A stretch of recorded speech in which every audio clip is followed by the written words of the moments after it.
sa Madiscarding Guros. So, nandito na naman tayo sa Tikiman dahil nga pinaluto natin ang ating mga bagets na binignit.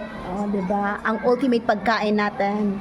Okay, so meron tayo dito para hindi bias ang ating pag-judge. Meron tayong red team, blue team, at syempre, green team. O, diba? Ay, by the way nga pala, shout out sa grade 6 Pinya last school year. Kasi sa kanilang project ito, sa kanila ito. Nagamit naman natin ngayon. Okay, kaway-kaway muna sa mga backup natin sa likod.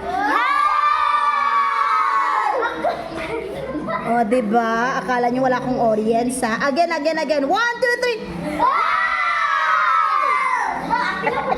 Okay, so yan po mga kaibigan ng ating mga supporters nitong ating like, follow, and subscribe. Meron din po tayong channel sa YouTube. Okay, so kuya, bagod you know? Hi. Ang team boys po ay parang malate po sila sa pagluluto kasi hindi sila agad-agad nakadala ng kaldero. Ayan, tikman na natin. Ready na ba kayo sa likod?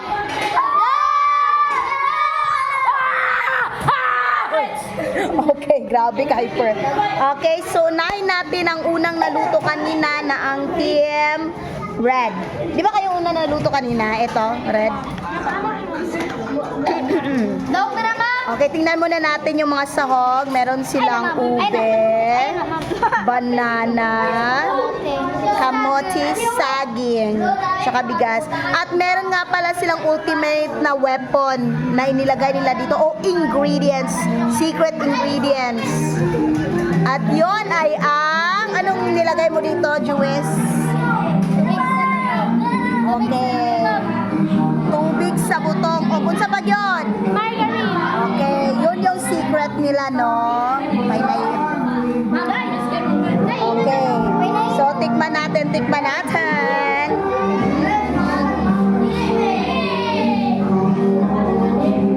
Una ang bigas.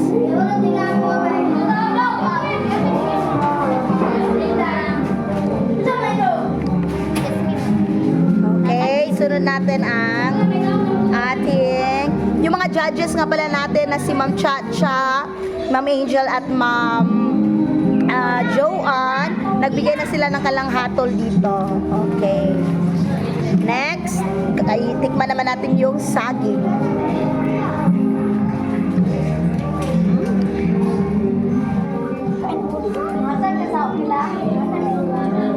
Ube.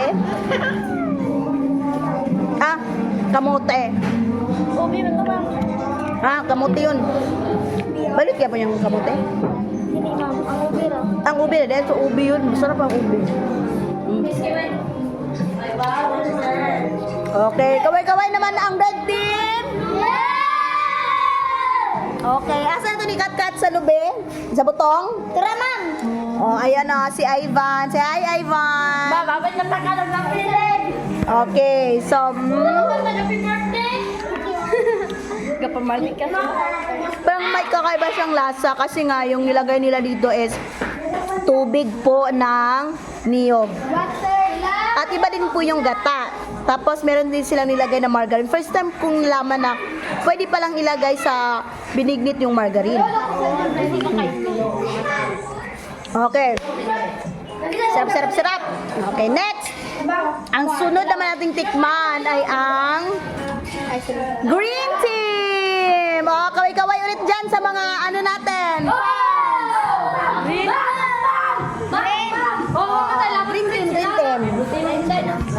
Okay, tingnan natin. Oh, di pa tapos ng El Nino. Oh, eto. Okay, maraming bigas. Okay. Yung pagkakaluto ng kamote, meron silang kamote. Anong nilagay nyo dito, ate? May secret weapon din kayo dito? Secret ingredients? Walang secret ingredients. So, eto yung typical talaga na... Margarine. Okay, meron pala silang margarine. Okay. Grabe ka-artistic and innovative nga to ang mga kuan. Okay, tikman na natin, guys. Tikman na natin ang kamote.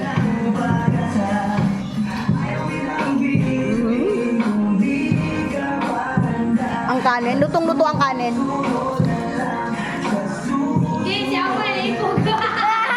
Sa tingin ko, kung kakainin mo itong ginawa nila, parang dalawang subo lang, busog na busog ka na kasi siksik-liglig yung yung kanin nila. Okay. Congratulations, Green Team.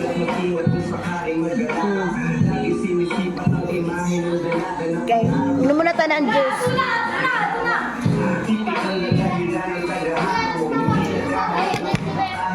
At syempre, ang last nating i-judge ay ang nasa blue team. Okay. Sila yung pinakahuli po na nakapagluto kasi wala nga silang kaldero kanina, kumuha pa sila. Okay, let's judge. Okay, nahuli man daw. Ang importante, masarap. Tingnan natin kung masarap at kung ang lasa niya ay masarap. Okay, yung sabaw niya, tamang-tama lang. Hindi masyadong, yung kanin, parang luto naman po. Meron din silang ube, kamote at saging. Okay. Tikman na natin. Ito ng final judgment. Puro tama ba? Ray, bo naglaway si Prince Ray, remember? Eh, nagkaroon na ka. Ang hampas, ma'am! Ay, guys, kami. Kumuha nun! Latag na rin? Isa pa. Sobrang init kasi bagong-bago ng pagkakaluto.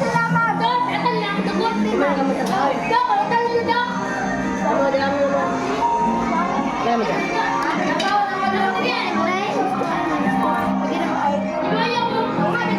Ma'am, ang vlog mo. Hindi lang buli, ma'am. Dali lang. Salunas na lang to, mamay. Okay. So, thank you and congratulations grade 6 Pinya sa inyong Benignit Challenge. And the final result, the final grade will be tallied kasi hindi pa nakapagbigay yung ibang judge natin. Okay, so for now, bye!